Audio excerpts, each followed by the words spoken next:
Hello, I'm mad. My favorite gacha game as of current date is going to shit, and I hate this fucking company. Though I can't seem to stop playing their games. But hey, at least I can point out my hypocrisy and not make a big deal out of it. I won't make a recap of what happened in Amphoreus like I did with Genshin, because I can't really recall any big thing that happened. The real problem is that there's too much little complaints about the game right now. Like, the story is mid, we don't have a skip button, the new path doesn't change anything. The new bosses are simply just lame and unfun to fight against. We have power creep and HP inflation on top. And also we have the company locking 30% of the character's damage behind E1S1. In Triby's case, it's like 70% of her damage on her freaking E1, bro. Like, goddammit, oh, that character is fucking ridiculous. And now we have global passes and a spending event. So what I'm gonna do is, I'll try to bring all of these topics up on the video. I'm gonna try to get over the topics that the community has already ran to death at this point as quickly as possible. So let's just get it over with. If we had this in the game, it would eliminate 50% of the people complaining about the story. If you need 8 fucking hours to explain your story, maybe your story is not that good either, and you're just an incompetent idiot. And that must be the exact reason why they hired this fucking idiot. Because they know he's bad. He knows himself that he is a moron, so Hoyo can get away with paying him cheaper and he won't complain about it. Because he knows he ain't worth nothing. Come on guys, like, he came from Honkai Impact III. Pro-life tip. You wanna be as far away as you could possibly be from Honkai Impact III. The community, the game, the story, you wanna get the heck away from it. The plot, I don't care, like, I was hard skipping this shit. And also, nobody cares. Somehow, they made a story inspired in Greece mythology sound boring. Like, the characters might be cool. Maide and Castoris, they look great. Aglaia is fucking gorgeous, by the way, like, holy shit. If you want to make me hyped about these characters, in the story you're telling, then stop making them talk for so long, man. Doing these goofy-ass Genshin Impact gestures, bro. Make them do more animations, like how they do in Wuthering Waves, like simple animations in-game. Make them have more real interactions. Let us see, like, more short cutscenes of the characters doing stuff. I don't know, bro. Let us take a bath with Aglaia, but we can't have that. They're gonna milk the exact same formula that Genshin uses to explain their story until people start uninstalling. Also, the hype for this region was already down in the dumps, like, for real. What the fuck is this fucking music, bro? I feel like I'm watching a League season trailer, but it somehow looks bad. So to just finalize this segment, I think there's too many times where moments have no weight in the story. Like, oh my god, we're coming into Amphoreus, but someone shot us down from the express. We crash landed into Amphoreus. Oh, but our tour guide is here, he's cute, we're safe. Or like, oh, someone's shooting fireballs at us. Civilians are getting hurt, this is war. Oh, but now we're in the city and we have Castoris. She's cute, we're safe. Just wanted to point this out, really. Yes, I know. Everyone talked this topic to death already, but I'm gonna try to go over it as quickly as I can. We already get the logic of Powercreep, right? We need to sell the new characters, make the new characters stronger, and then we lock 30% of the character's damage behind the Eidolons and the Light Cones. But why would I pull the new characters that are stronger if my free-to-play Blade can already clear the endgame? We make the endgame harder. How do we make the endgame harder in a game where you can only basic attack, skill, and use ultimate? Or you can hit the boss AoE. Wow, guys, insane game design. I feel like I'm playing Elden Ring with how much complex these mechanics in Star Rail are. Insane. We bloat the boss's HP. Okay, new units are selling, but there's a problem now. Older characters' banners are not selling a single cent, cause these units are dog shit. How do we fix it? We buff them. Great! In the next 3 fucking months! And these are only gonna be like 4 characters! So when are we gonna get buffs for Sparkle, aka the zero purpose character? When are we buffing Sealad? I mean, she doesn't need a buff, guys, right? She's the greatest unit of all time, right, guys? If y'all wanna blame someone for Seela not getting buffed, blame the Seela mains. When are we buffing Ratio? That ratioed Genshin and got ratioed by his own development team. When are we buffing Yang Xing? Man, poor kid, bro. Poor kid, bro. This is a level of disrespect. When are we buffing Luocha, aka the character that is just worse than Gallagher in every ways possible? If these characters that are not getting buffed are not like completely different units after it, oh man, oh man.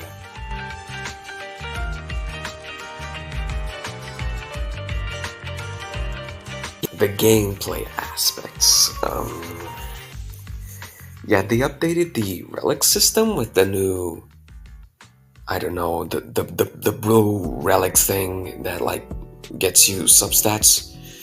Like, that's great, that's awesome. Cause the relic system on this game sucks complete sweaty baked balls. Okay, for real, I will take anything that gets me out of those caverns at this point, man. Even if we can only like make 2 of these blue things a month, I can't take it anymore, man. I don't even have traces to farm for my characters anymore. Like, every single one of them has like 9 or 10. Cause I genuinely turn into a hateful person when I spend all my 300 resin just to get these dog shitters in return, bro. Genuinely, the difference in farming relics for this game and ZZZ is night and day, bro. In 3 months of playing the game, this is how my Miyabi, my Harumasa, and my Nekomata, which I was forced to use, you know, as a new player, she was my first 5-star. I would much rather have Soto 11. This is how they look, bro. This is ridiculous. Look at my blade after, like, I don't know, 1 year of farming? Relic fragments are worthless. Planar ornaments are a fucking mistake. Fuck you, Dawe. There is also the no path. No, it's nothing that like breaks the game. It's just like every path, but they have a summon. They can support, they can do damage, they can debuff, and they probably can like sustain. Come on, guys, we all know they just wanted to make this new path to sell the exclusive light cones for the Remembrance characters. Because there is no 4-star light cones for the Remembrance path, guys. To not have this problem, they could have made it so that Remembrance characters could use certain light cones from the other paths. Like, Aglaia could use the Destruction light cones, Remembrance MC could use DDD, you know. Casterus could use the Destruction light cones because that's the only path where the HP manipulation characters are. But I guess the multi-billion-dollar company didn't have enough budget to do that. Hell yeah, man. I do love Dawe. Whenever I think about this, the image of Dawe, you know that image with Dawe where like he has his arms crossed, he's looking really serious, and he has a tuxedo? That image comes to my mind, and he's saying this exact same phrase. Yup, we did it. We just made a whole new path so that each time you want to pull the new Remembrance characters, you also have to pull on their limited 5-star light cones. Because there is no 4-star light cones for the Remembrance path. And you know what you're gonna do? You're gonna spend. You wanna know why? Because you're stupid and greedy. Yep, nailed it that way. And also, the section might be a little bit too long, But I also have to talk about the puzzles they brought. They suck. Like the shadow triangles, like square thing, and the light the torches puzzle, but like 2D. They're not really harmful, they're actually quite enjoyable. But everything else, like for real, puzzles on this region have dialogue bloating. There's the guy, the purple guy, guys. This is the purple guy, guys. It's the purple guy. And then he robs your chest, and then he waddles away really slowly. And then you have to pull him back. Wow, like riveting gameplay, guys. Like, oh my god. And then sometimes you fight like some mobs. Yeah, those are great. You have to chase the spear. You reconstruct it, and then you have to chase the spear. But now the spear's here, and then the spear's there, and then the spear's Oh there. my god. And then you catch You it have in the hand. a chest. And then you Oh my can God. control the day and night with the hand. where You pick this up here. The day Oh, is and the then difference. there's Then the you rewind place it time. there. In the day, Who did you dog? It's rewind time. You know, if I could control rewind, I would want Fortnite. So, yeah, guys, this update is pretty atrocious. They didn't change anything about the way they tell the story. They didn't change anything about a lot of things in this update. The exploration is boring, bloated, and really unfun. And the new path is just every path but summons. Now you're probably wondering, well, we see the problem. How do we fix it?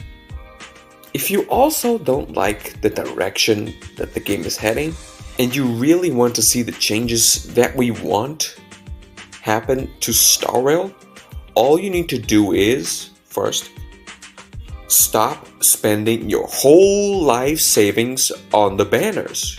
No, E1 Runway is not gonna save your dog shit account. No, E1 Kafka is not gonna save Dot. S1 Black Swan is not gonna save Dot. And your blade is dead. He has been dead like a couple patches ago. Just lay down your wallet, okay, sweetheart? You don't need those. And the next big boy step to do, to show Hoyoverse that you're really unsatisfied with the game, is to click the uninstall button. Yeah, I know. Just from hearing the word uninstalling, you're already shaking in your money/time sunk cost fallacy. Oops. Yeah, that makes sense. Even for me, I really don't want to uninstall the game because I still have a lot of fun playing it. It's like what Mr. Pokey said, is about like finding the last puzzle piece to get the best clear you could possibly do and have that boss eat your shit up. But if Hoyo sees that everyone is uninstalled the game, in the next update, they're gonna add the sex button, the skip button, and they're gonna give you a free limited banner 5-star selector with their respective beach or bunny suit skin. And listen, if you are still not sold out on this method, and you have fear of missing out the next update of HSR, we now have concrete proof that this shit just works, bro. Look at what they did to ZZZ when people quit because the TV system sucked balls. Guys, 1.4 update. Miyabi is crazy. We removed the TVs, everything from the story quest. We removed the TVs from the hollows, and if there is any more TVs, we're gonna remove them. Okay, here, have a free Harumasa. We substituted the TVs for Bamboo Fall Guys gameplay. Look at them. They're so cute, bro. Why would you abandon him, bro? You fucking monster, bro. Here's the new end game mode. It's fun. Here's the new Infinite Tower. Guys, please, man. Uninstall Wuwa and come back, guys. Please, bro, our developers work so Also, hard, such a man. It's so huge painful shout out seeing to the them incredible work work like our this, game man. designers have done. Just like that, like instantly, light work, no reaction. They fixed the game immediately. And 1.4 ZZZ was fucking cinema, bro. Listen, I'm really afraid of where HSR is heading. Because I once trusted these devs and I thought that they were different from Genshin. But with the global passives and the spending events, the only ounce of hope I had for this company and their games has been lost. Even if they gave me E1 tribute for free, I know that they're only doing that to redirect our focus from the next predatory practice like the global passive. And that's for all their games. And at the end of the day, they're an Eastern company, right? They listen, they know what your complaints are, they just don't give a fuck about it, except if you stop playing the game completely. Or if you're Chinese, or you can somehow get the Chinese government involved. Final words, it was fun while it lasted. I still have fun playing the game because I play Blade, and he's a bad character, and it's really challenging to try to clear the endgame content with that guy. And also, the reason why I think I will continue playing HSR is because I play the game on the phone. HSR is just much more enjoyable as a phone game, right? You log in for 5 minutes, you do your stuff, you log out, and you don't need to worry about FPS because there's no mechanical input you need to do in the game, right? To end this, I'll leave you with a question. So there's a new event in HSR, and that event is giving you a 4-star light cone for Anaxa. It's perfectly handcrafted for Anaxa. And he is of the erudition path. Being off the erudition path, he has a lot of good light cones already. Now, Amphoreus is a unit of the remembrance path, right? And the remembrance path is a new path, and there's barely any light cones made for that path. And she's also a HP scaler.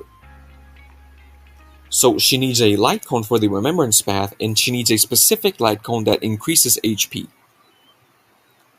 So there isn't many options for her to choose, making it really logical to think that she could use a free event light cone specific for her, right? Evaluating all these points and with all that information, I ask you this. Why the fuck is the event light cone for Anaxa? The character that's not even out yet. And why, when you open the game for the first time, Amphoreus is there to greet you and to take you to her banner? And why, oh why, is there a spending event?